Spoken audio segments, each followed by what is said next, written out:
If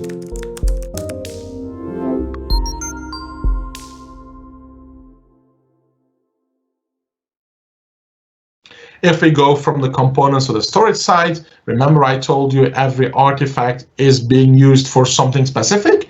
An experience, well, basically a shared mailbox, well, it is for the conversations, it is for your emails. If you go for the SharePoint, well, basically you have the SharePoint site for storing the team files, or you have a connector to OneDrive to store the personal files. The Skype for Business, as an example, you have the voice mails, the recordings. What you need to know from that slide is the last one. Microsoft is moving away from storing the videos from Stream, and they go to OneDrive. Why?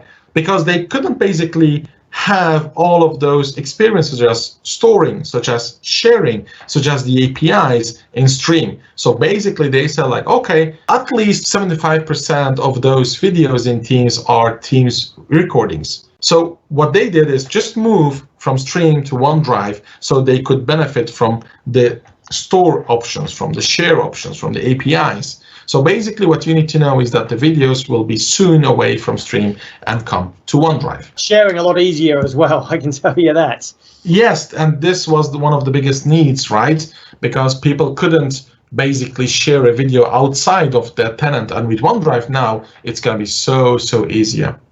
One of the complaints we got from customers was that if you and I were on a meeting and we had the recording, and then we needed to have somebody else do it, you couldn't just send the link to the recording. You had to share it or put it into OneDrive. So Yes. it made the whole thing a bit of a pain.